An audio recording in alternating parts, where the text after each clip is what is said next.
ወይዘሮ ሜላት ጥሩ ስራ አገኘች። ካሁን በኋላ ቤተሰቦቿን በስነ ስርዓት ታስተዳድራለች። በጥሩ ሁኔታ ይኖራሉ ብዬ ተስፋ አድርጌ ነበረ።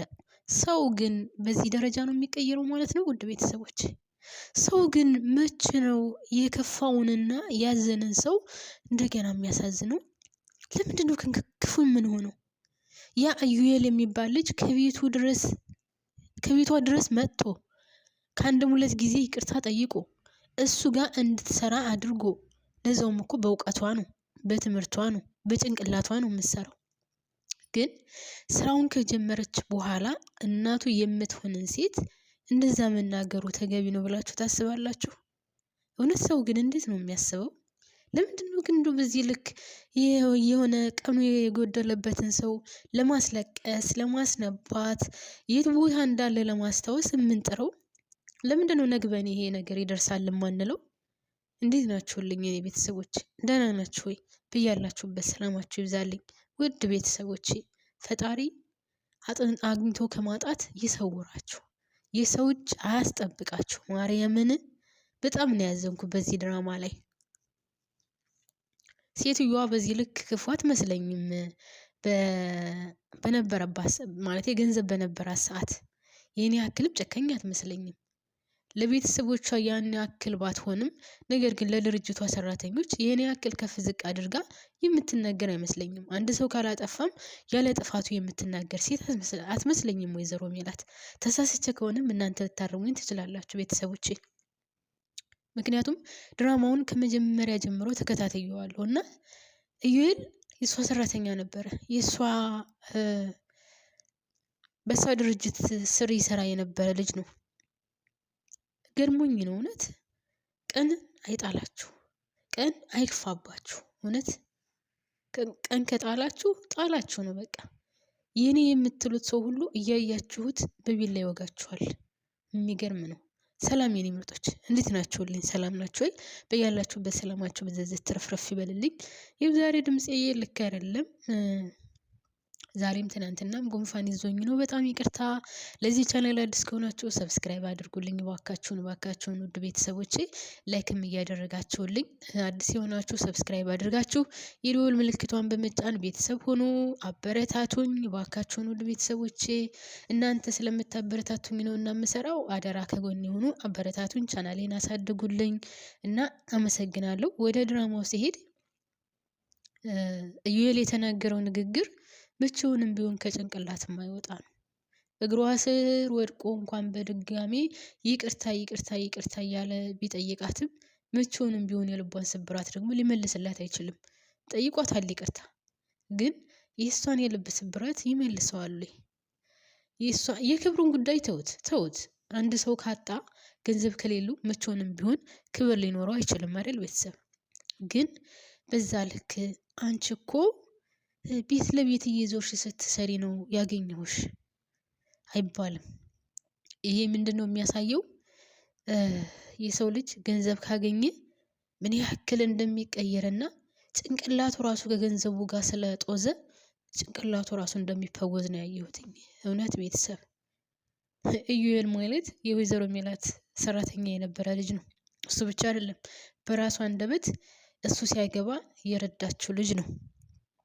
ዛሬ ወይዘሮ ሜላት አጥታ ቸግሯት እሱ ቤት ልብስ እያጠበች ስላገኛት ያንን ነገር ለማስታወስ ቤት ለቤት እየዞርሽ ልብስ ስታጥቢ ነው ያገኘሁሽ። ስለዚህ እኔ የምልሽን ሁሉ መስራት አለብሽ። ለዛውም ከስር እያመጣ እየቆለለባት ማለት ነው። እሷ ኮምፒውተር አይደለችም አይደል ቤተሰብ? አሁን እኮ ሮቦትም ቢሆን እንኳን በተሰጠው ደቂቃና በተሰጠው ሰዓት ነው አይደል የሚሰራው ሮቦት ራሱ።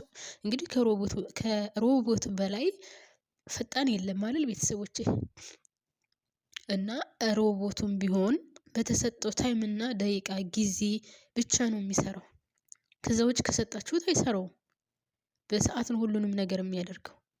እሷም ከስር እያመጣ እየጨመረ አንደኛውን ሳጨርስ ሌላ የኛውን ሳጨርስ ሌላ እያመጣ እየደራረበ አሁን ይሄን ማስቀደም አለብሽ። አሁን ይሄን በነገራችን ላይ እንደዚህ አይነት ስራ ሲሰራ አንዱም አይሰራም፣ ሁሉም በጅምር ይቀራል እንጂ። ለምሳሌ ሶስት አይነት ስራ ቢያመጣላት የመጀመሪያውን ሳጨርስ መካከለኛውን ካመጣው የመካከለኛውን ሳጨርስ ሶስተኛውን ካመጣው ሶስቱም አይሰራም ማለት ነው። እና ኢዩኤል ያደረገው ነገር እንደዛ ነው። በጣም ነው የተናደድኩት፣ በጣም ከምላችሁ በላይ። ከዛም ባለፈ ንግግሩ እኔ የምልሽም ብቻ ማድረግ አለብሽ፣ ይህ አስቸኳይ ነው፣ ክብር የሚባል ነገር የለም፣ እናቱ አይደለችም እንዱ ሌላውን ተውትና እሱን እኮ ወልዳ ታደርሰዋለች። ስላጣች ብቻ መዋረድ አለባት? ለዛውም እናት ምንም የላት ሆኖ ልጆቿን ለማስተዳደር ምን አይነት ሁኔታ ላይ እንዳገኛት እያወቀ እንደውም እሷ ስለማትፈልግ ያው እሷ አትፈልግም እንጂ ፈጣሪ ጭንቅላት ሰጥቶት ቢሆን ኑሮ በገንዘብ ነበር ማገዝ የነበረበት። አይ ዶንት ኖ ምን ሾክ ብሎት እንደዛ እንደተናገራት እኔ ግራ ገብቶኝ ነው። በምን አይነት ሁኔታ ሊፈትናት ፈልጎ ነው? ምንስ እንድትናገረው ፈልጎ ነበር? ምንስ አስቦ ነው እንደዛ የተናገራት? ቤተሰብ እኔ አልገባኝም እስካሁን ድረስ። ስራዋን ቀጥ ብላ እየሰራች ነው፣ ከስር ከስር እያመጣ እየጨመረ። ግን እሷ የሆነ ነገር እንድትናገረውና የሆነ መጥፎ ነገር ተናግረው እንድጣሉ ፈልጎ ነበር። እኔ አልገባኝም ምኑን ለመናገር እስካሁን። ግን እኔ ሜላትን ሳላደንቃት አላልፍም። በጣም ጎበዝ ናት። በዚህ የፈለገ ደቼ ይበላታል እንጂ እሱ እንደዛ እያወረዳት መቼም ከዛ ስራ አትሰራም። ሌላ ቤት ገብታ እንደውም ያው ክብሯን ጠብቃ የቤት ሰራተኛ ሆና ብትሰራ ይሻላታል። እሱ እንደዛ ከፍ ዝቅ እያደረገ ተናግሯት ከምትሰራ። ያም ሆነ ይህ አልፈልግም፣ ካሁን በኋላ እዚህ ካንተ ጋር አልሰራም፣ ክብሬን ዝቅ አድርጌ አንተ ትናንትና የኔ ሰራተኛ እየነበርከው ዛሬ ገንዘብ ስላገኘህና ዛሬ የድርጅቱ ባለቤት ስለሆንክ እኔ ልትናገረኝ አትችልም። ከዚህ በላይ ድርጅት እንደነበረኝ ታውቃለህ፣ የኔ ሰራተኛ እንደነበርክ ታውቃለህ። ጊዜ ጥሎኝ ብታገኘኝ እንደዚህ ቃቃ መጫወቻ አታደርገኝም ብላ ትታው ሄዳለች። በጣም ነው ያደነኳት። ከምንም በላይ የሰው ልጅ ታውቃላችሁ፣ ከምግብም በላይ ደግሞ የራሳችሁ ውስጣችሁ ደስተኛ ሲሆን ነው እንደዛ ዝቅ አድርጎ እየተናገራት። ትናንትና የሷ ሰራተኛ የነበረው ረግጦ እያሰራት ከምታገኝ ገንዘብ የቤት ሰራተኛውን ልብስ አጥባ በጉልበቷ ሰርታ የምታገኘው ገንዘብ ያስደስታታልና እኔ ሜላትን በጣም ነው ያደነኳት። ያው በራሷ በክብሯ እንደማትደራደር ሁሉም የሚያውቀው ነው። ነገር ግን ስራውን ትታለት ወጥታለች። በጣም ደስ ይላል። ሌላው ሰላምዬ ናት። ሰላምዬ እኔ ድሮም ጀምሮ በጣም ነው የምወዳት። ማርያምን በቃ የምታደርጋቸው ነገሮች፣ የምትናገራቸው የመሰላትን ከመናገር ወደኋላ አትልም። ስህተትም ከሆነ ፊት ለፊት ነው የምትናገረው እና ቤተሰቦቿን ለማገዝ የማታደርገው ጥረት የለም አለች ሀና ገንገበት እንጂ። እና ሰላምዬ ሂዳ ሊስትሮ ለመልመድ ከምናሴ ጋር ቁጭ አለች። የኔ እናት አሳዘነችኝ። እምባዬ ነው የመጣው። በዛ ላይ ያ ሰውዬ ጫማ ሊያስጠርግ የመጣው ትልቅዬ ሽማግሌ ካላገባሁሽ ላግባሽ ብሎ ሲናገራት ማጣት ትላላችሁ። ጌታን ማጣት እንደዚህ በዚህ ልክ ዝቅ ያደርጋል ብዬ አስቤ አላውቅም። ምክንያቱም በጣም ብዙ ድሃ አለ። ግን ደግሞ አግኝታችሁ ስታጡ በዚህ ልክ የሰው ልጅ ይዋረዳሉ ብዬ እኔ ገምቼ አላውቅም። ለማንኛውም በጣም ነው ያዘንኩት፣ በጣም ነው ያሳዘነችኝና ያ ሰውዬ እንደዛ ሲናገራት ከሰውየው ጋር ግብግብ ስትገጥም ምናሴም ስራው እንዳታበላሽበት ሲያደርግ የነበረው ጥረት በጣም ነው ያዘንኩት ከምላችሁ በላይ። አንዳንድ ጊዜ ድህነት የማያሰማችሁ የለም፣ ድህነት የማይከታችሁ ቦታ የለም። የማትፈልጉት ቦታ ያውላችኋል። መናገር የማትፈልጉትን ቃላት ያናግራችኋል። እና በተለይ አግኝቶ መውጣት በጣም ከባድ ነው። ላይክ እንደ ወይዘሮ ሜላት ቤተሰብ እና ቤት ራሱ መታ ለእናቷ ምናሴ አብረን እንሂድ ብለው እምቢ አለኝ፣ ከሱ ጋር ልመዋል ፈልጌ ነበር ስትላት እናትየው ለምንድን ነው እንደዛ የምትይው ብላ ስትመልስላት አይ እኔማ ሊስትሮ ለመልመድ ፈልጌ ነበረ ነው ያለችው። ይህን ጊዜ ወይዘሮ ሜላት ውስጧ ነው የተሰበረው። ታውቃላችሁ፣ አንደኛ ልጁ እንደዛ ተናግሯት በጣም ተናዳ ስራዋን ትታ ነው የመጣችው። ሁለተኛ ሰላም ቤተሰቧን ለማገዝ የምታደርገው ጥረት የምትወርደው ውጣ ውረድ ስታየው፣ አስተሳሰቧን ስታየው ውስጧን የተሰበረው እና በጣም አሳዘነችኝ ሜላት ራሱ። እና እኔ ሰላምዬ እንጃ በምን ቃላት እንደምገልጻት አላውቅም። አስባችሁታል? ያቺ ሰላም ዛሬ ወርዳ ሊስትሮ መጥረግ እፈልጋለሁ ስትል። በጣም የሚያሳዝነው ነገር ካፌ ስትሰራ እድሏ ሆኖ ሁልጊዜ ከሰው ጋር ትጣላለች። የሚገጥሟት ሰዎች ወይም ሊስተናገዱ የሚመጡት ሰዎች ያው ቆንጆዬም ስለሆነች ገና ወጣትም ስለሆነች ለሌላ ነገር ነው የሚፈልጓት። እሷ ደግሞ በዚህ ነገር በጭራሽ አትደራደርም። ያው ብዙ ነገር ያለፈች ስለሆነች አርግዛም ስላስወረደች በልጅነቷ የገጠማት ህይወት በጣም የሚደብር ስለነበር ያን ስህተት መድገም ስለማትፈልግ ማንንም አታምንም፣ ለማንም ደግሞ ቦታ አትሰጥም አሁን ባለችበት ሰዓት እና ይሄ ነገር ሲገጥማት በጣም ነበር ያሳዘነችኝ። እና ወደ ቤተሰቦቼ ህይወት በጣም ከባድ ከሚባለው በላይ ከባድ ናት። እና የሰላም ውጣ ውረድ እና ሰላምዬ እንደዛ ለቤተሰቦቿ እንደዛ መሆኗ በጣም የሚገርምና የሚያሳዝን ነው። ሌላው ምናሴ ነው። ምናሴ እንግዲህ ያው የሚችለውን ያክል ደፋ ቀና እያለ ነው። የሚችለውን ያክል ቤተሰቦቹን ለማገዝ እንትን እያለ ነው። ግን አሁን ደግሞ ደስ የሚለው ነገር ያገኛት ልጅ እኔ ታግዘዋለች ብዬ አስባለሁ። ድሮ አብሯት የምትማር ልጅ ናትኝ። ይመስለኛል የሀብታም ልጅ ናት። ስለዚህ ምናልባትም ከዚህ ሊስትሮ ጠራጊነት ታወጣዋለች ብዬ አስባለሁ። አስተሳሰቧ ምናምን አቀራረቧ በጣም መልካምና ጥሩ የምትባል ልጅ ይመስለኛል። እንግዲህ የሰው ልጅ ያው መጀመሪያ ሲቀርብ መልካም ይመስላል። ነገር ግን ደግሞ እየቆየ ሲመጣ ውስጡ አይታወቅም። ለማንኛውም አሁን አያያዟን ምናምን ሳየው በጣም መልካምና የዋህ ትመስለኛለች። እንግዲህ በሷ የተነሳም ምናልባት ደግሞ ትንሽ የሆነ ነገር ታግዘዋለች ብዬ አስባለሁ። ወይም የሀብታም ልጅ ከሆነች እንደዚህ ድርጅት ምናምን ካላቸው ምናልባት ደግሞ እናቱን ወይም እናቱን ልትቀጥል በሱ ስም ምናምን ልትቀጠል ትችላለች። አይታወቅም። ወደፊት እስኪ ምን እንደሚፈጠር አብረን የምናየው ይሆናል። ሌላው ድንብላል ወንድሟ ተሽሎ ታክሙ ምናምን ወደ ሀገር ሄዷል። እሱ በጣም ደስ የሚል ዜና ነው። ምክንያቱም እዛ ቤት ተቀምጦ ለዛ ቤተሰብ ትንሽ በጣም ከባድ ነበረ።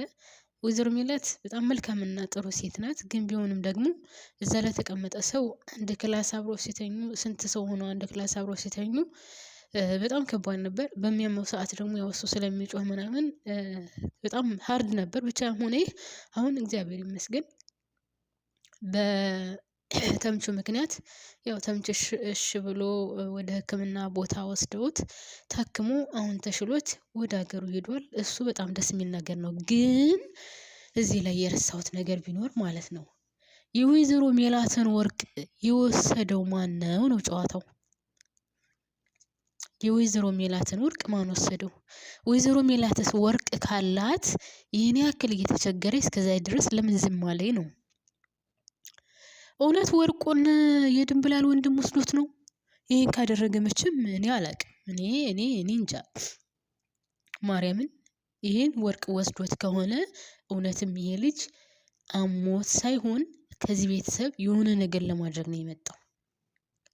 ይህን ነገር መቼም ድንብላል ታውቃለች ብዬ አላስብም። ይህንን ነገር ድንብላል የምታውቅ አይመስለኝም። አሁንም ማስረገጫ የምነግራችሁ ምክንያቱም ድንብላል በጣም ታማኝና ንጹህ የዋህ ልጅ ናት። ተምቹ እንኳን ላግባሽ ብሎ ቢላት አይ ይሄ ቤተሰብ በዚህ ችግር ውስጥ ሆኖ እነሱን ትቼ አላገባም እስከ ማለት ድረስ የደረሰች ናት። ይህንን ነገር እሷ ታደርጋለች ብዬ አላስብም። ግን እውነት የወይዘሮ ሜላትን ወርቅ ሰርቆ ሄዶ ከሆነ መድኃኒዓለም አያሳካለት፣ ህይወቱ ምስቅልቅል እንዳለ የቆየለት። እንግዲህ ከሱ ውጭ ሌላ ማንም አይወስደውም። ማንም ከቤታቸው የገባ ሰው የለም። በምን ሰዓት ተነስቶ አይቶት እንደሰረቀው አላቅም። ለነገሩ ያው ቦታው ፊት ለፊት ስለሆነ የትም ቦታ ማስቀመጫ ስለሌላት ግን ሰው እናንተ መልካም ሆናችሁ ሰውን ስታግዙ መከራ ነው። እውነት መከራ ነው። በሌላት ምንም 0.5 ሳንቲም በሌላት ከቤቷ አምጥታ አስተኝታ እንቅልፍ ሁሉ እየነሳቸው እንዳይተኙ እየከለከላቸው ከቤቷ ባስገባች እውነት ወርቁን ሰረቀው? እውነት ሰርቆት ሄደ? እውነት ከዛ ቤተሰብ አስችሎት ያን ወርቅ አንስቶ ይዞ ሄደ? ማሰብ የለውም። እሱ ከሆነ ነው ደግሞ እሱ ከሆነም ሳይሆን ከሱ ውጭ ማንም ሊወስዱ አይችልም። መቼም ምናሴ ማለቴ ማነው ስሙ ተምቹ ሰርቀዋል ብዬ አላስብም። ተምቹ እንደዚህ አይነት ነገር አሁን ያደርጋል ብዬ አላስብም። ምክንያቱም አቁሟል። ሲቀጥል ገንዘብ አለው። እንደው እውነት የድንብላል ወንድም ሰርቆት ነው ስላላችሁ ቤተሰብ እውነት የድንብላል ወንድም ያን ወርቅ ወስዶታል? እስኪ ሀሳባችሁን አካፍሉኝ። ሜላትስ ምን ትል ይሆን? ድንብላልስ ከዛ ቤት ወንድሟን ሸኝታ ወደዛ ቤት ስትመለስ ምን አይነት ነገር ያጋጥማት ይሆን? ወይዘሮ ሜላትና የድንብላል ሁኔታስ መጨረሻው ምን ይሆን? እውነት እሱ ወስዶት ከሆነ ደግሞ ወርቁ ትንሽ አይደለም። ታስታውሰው ከሆነ እርግብ ሰርቃው የነበረው ወርቅ ነው። ደግሞ በዛው ኪስ ነው በኩርቱ ፔስታል እና እውነት ያን ወርቅ የድንብላል ወንድም ወስዶት ነው? ያሳዝናል። ወስዶት ከሆነ ያሟል። በነገራችን ላይ በዚህ ዘመን ያው ሰው አይታመንም። በሽተኛም ሆነ ጤነኛ ላግዛችሁ ብላችሁ ያቀረባችሁት ሰው ነው የሚጎዳችሁ። የኔ ያላችሁት ያመናችሁት ሰው ነው የሚጎዳችሁ። መልካም ባደረጋችሁ እናንተ ከኋላችሁ በቢላ ነው የምትወጉት። ለዛውም ከኋላችሁ የኔ ያላችሁት ያቀረባችሁት ያመናችሁት ሰው ነው የሚጎዳችሁና በገንዘብ በሌላት ቤት በሌላት ከዛች ክላስ አስተኝተው ያን ችግራቸውን እያየ ድህነታቸውን እያየ እውነት ያንን ወርቅ ወስዶት ከሆነ ፈጣሪ አላቅም ምን እንደምል። ግራ ገባኝ ምን እንደምል ራሱ እና አይዶን ነው። በጣም ግራ የሚያጋባ ነገር ነው። ወስዶት ከሆነ ከድንብላል ጋር ራሱ ምን እንደሚፈጠር አላቅም። ሌላ ውድ ቤተሰቦቼ ሀና አሁን ወደ መጨረሻው አካባቢ አሴር ናፈቀኝ እያለች ነው። አሴር ናፈቀኝ፣ አሴርን አስቀይሜዋለሁ እና አሴር እንድመለስልኝ እፈልጋለሁ እያለች ነው። እንደውም ለአቶ ኖላዊ ሁሉ ነግረዋለች። አቶ ኖላዊም ሀናን የወቀሰው ልክ ስለሆነ አቶ ኖላዊ ደስ የሚለኝ ነገር ምንድነው ታውቃላችሁ? ልጄ ናት፣ ልጄ ነው፣ እህቴ ናት፣ ወንድሜ ነው ብሎ ከሀቅ እና ከሀቅ ጎን ብቻ ነው የሚቆመው እና ይሄ ነገሩ በጣም ነው የሚያስደስተኝ ከመጀመሪያ ጀምሮ እና ተምቹ መጥቶ ነግሮ ስለነበረ ሀናና አሴር እንደተጣሉ የተጣሉበትን ምክንያት ያው ከአስከፈ ስላስረዳው ሀና መታ አሴር ናፍቆኛል እና አሴርን ማግኘት እፈልጋለሁ ስትለው ምን አድርገሽ ሆኖ ብሎ ጠይቋታል። እናም ያው የተፈጠረውን ነገር ስትነግረው በጣም ነው ያዘነው። ሀናም ብትሆን እና ከሱ ጎን ነው ወይ የምትቆመው ስትለው አዎ አንቺ ተሳስተሻል አስቢበት ነበር ያላት። እና አቶ ኖላዊ በጣም ሚዛናዊ ሰው ነው። ይመስለኛል እንዲጋቡ ይፈልጋል እሱም ቢሆን እና እርግጠኛ ነኝ በቅርብ ጊዜ የሁለታቸው ጋብቻ ይፈጽማሉ ብዬ አስባለሁኝ። ወደ ቤተሰቦቼ ሰርግ እንበላለን ብዬ አስባለሁኝ። ምክንያቱም ምንም ወደኋላ የሚጎትታት ነገር አይኖርም። ሀና እንደነገርኳችሁ ሀና ቤተሰቡን የምታስተዳድር ሴት አይደለችም። ቤተሰቡን በምንም አይነት ሁኔታ የምታግዝ ሴት አይደለችም። ለጊዜው ስራ የላትም። በቤትም እያገዘች አይደለም። ምክንያቱም ድንብላል አለች። ስለዚህ ሀናና አሴር ካሁን በኋላ ግዴታ መጋባት አለባቸው ማለት ነው። እኔ እንደዛ ነው መስሎ የሚታየኝ። ሲቀጥል የተምቹና አሴር ጭቅጭቅም ያቆማል ብዬ አስባለሁ። ምክንያቱም አሴር በተናደደ ቁጥር ተምቹና አሴር በጣም እየተረባበሹ ነው ያሉት። ያው አሴር ሁልጊዜ የሚናደደው በሀና ምክንያት ነው። ተምቹም ቢሆን ዝም አይልም። የሆነ ነገር ጣል ያደርግበትና ይሄ የባስ እንድናደድ አድርገዋልና ስለዚህ ውድ ቤተሰቦቼ የአሴርና የተምቹ ቡጥቡጥ ወይም ጭቅጭቅ ሁልጊዜ እንትን ማለትም ይቆማል ብዬ አስባለሁ። አሴር በጣም ምስኪን ልጅ ነው እና በነገራችን ላይ አሴርንና ሀናን ካያችኋቸው ሁለታቸውም እንዳልገባቸው ነገር ሆኖ እንትን የሚሉት ነገር አለ። ሀናም አሁን የሆነ ነገር አውርታችኋት እያወቀችው አልገባኝም፣ ምን እያልክ ነው አስረዳኝ የምትለው ነገር አለ። አሴርም እንደዛው። ተምቹ በጣም ብልጥ ነው። ተምቹ ዘኪ ነው። ዘኪ በእንትንኛ ነው። ለማንኛውም በጣም ብልጥ ነው ተምቹ እና የሆነ ነገር ያነሳና ጠቅ ነው የሚያደርገው አሴርን እና አልገባኝም፣ አስረዳኝ፣ ለምን ታናድደኛለህ እያለ ስለ ሀና ሁልጊዜ ይጨቃጭቃሉ። ስለ ሀና ሁልጊዜ ይጣላሉ እና እኔ ደግሞ በጣም ነው የሚያሳዝነኝ በነገራችን ላይ ወደ ቤተሰቦቼ። ለማንኛውም ለዛሬ ይሄን ያክል ካልን ይበቃኛል። ለዚህ ቻናል አዲስ ከሆናችሁ አሁንም በድጋሚ ላይክ፣ ሼር፣ ሰብስክራይብ እያደረጋችሁ እንድታበረታቱኝ በአክብሮት ጠይቃለሁ። አመሰግናለሁ። ባባይ